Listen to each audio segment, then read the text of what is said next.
Oh, there we go. Hi. Cool. Okay, so are you ready to get started? Yeah, go ahead. So basically, we just have a couple of questions that we want to ask you about biodiesel and its uses and stuff like that. Sure. So our first question is, so what are you currently doing to like implement biodiesel as like your university is doing? At the university?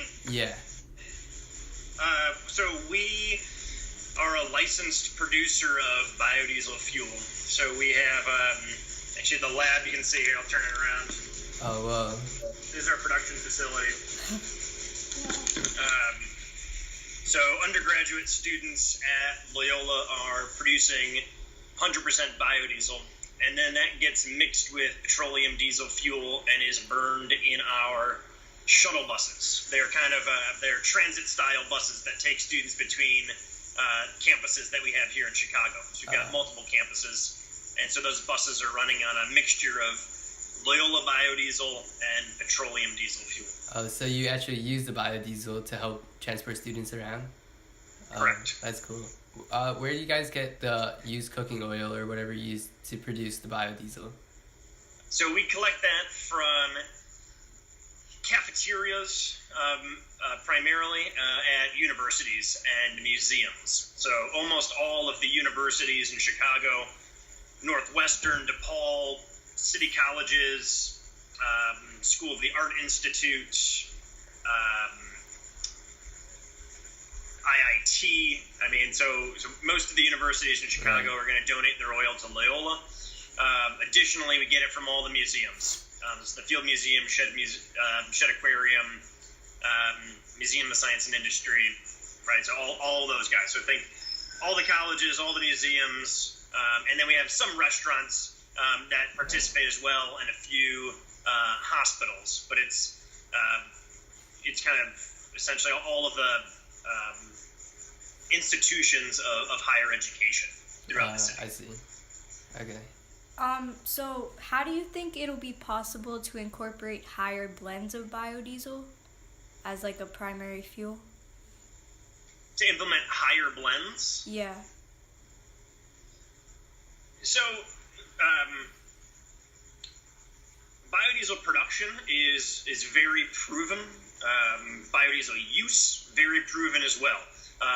Same thing goes for low blends all the way through high blends of biodiesel. It all works. It all works with current infrastructure and current engines. It's just a matter of economics as to why higher blends of biodiesel are not used. Commercial biodiesel is more expensive than commercial petroleum diesel fuel. And there's a number of state and federal incentive programs that have helped the industry to grow and stay competitive, and it makes it more advantageous to use biodiesel in certain applications in certain parts of the country because of those. But that's really the main driver behind it. Without any state or federal programs, there would probably be almost no biofuel use. Oh, okay. I see. So it's policy is what's driving it, and the reason that you need policy to drive it is because economically it's too expensive compared to the alternative, which is just continuing to use petroleum diesel. Mm-hmm. Okay.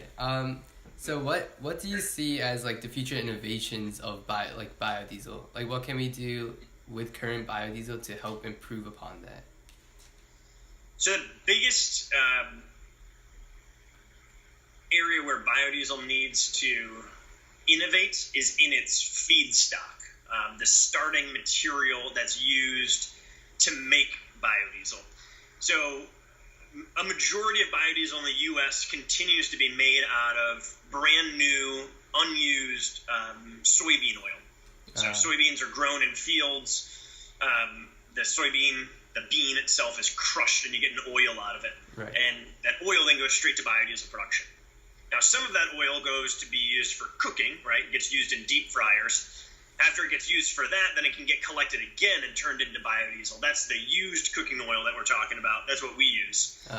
We're using 100% used cooking oil, but there's not an infinite supply of that. It's not like you can make enough fuel based off of that.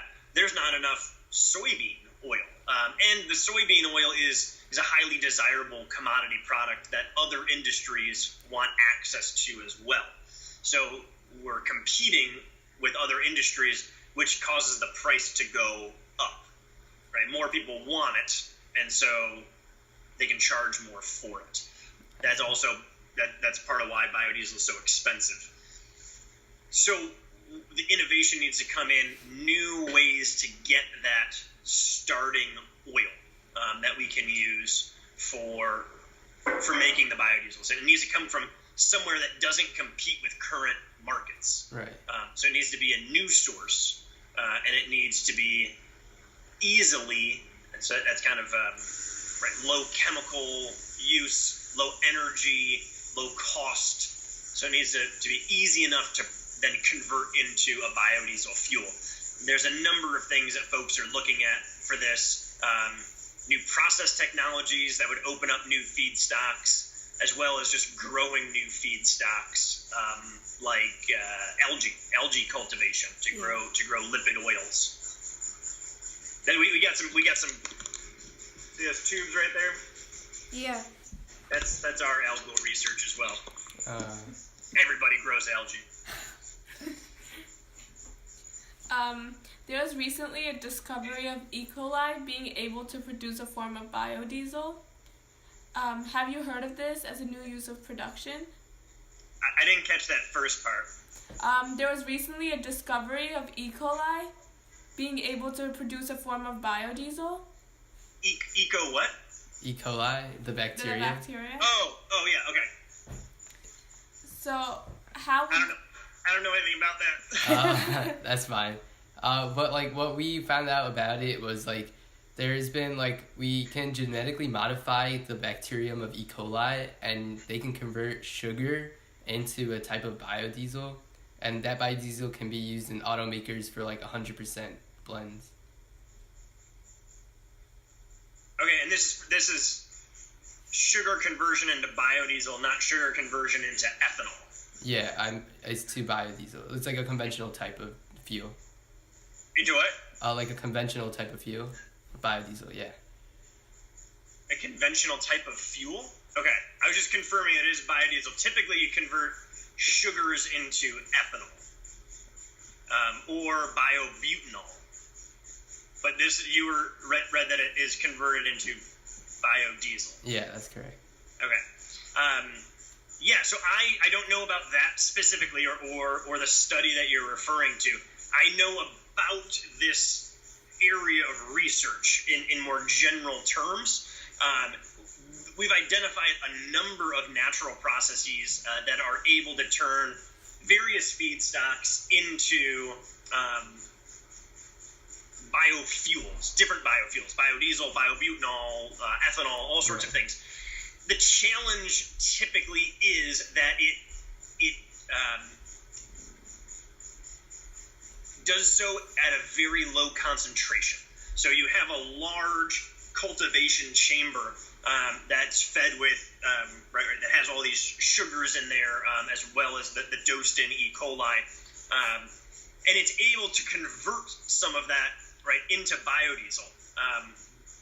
Often when I read these papers, what it means is it's converting, 1 to 3% of that solution into the alternative fuel.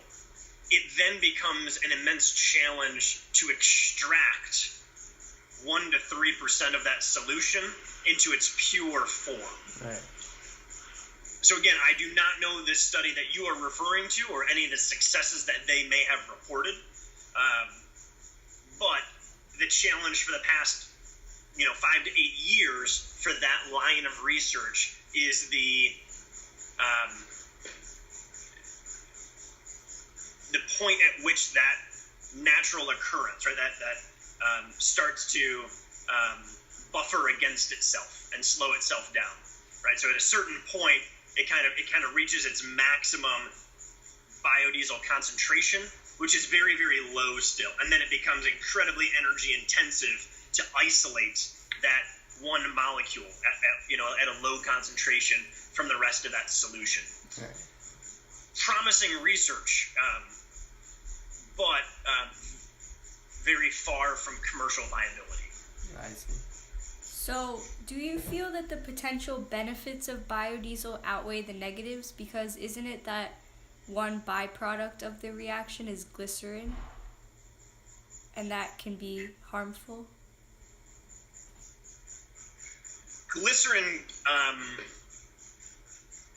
can be, you say it can be harmful? Yeah, or like, what do you do with the glycerin?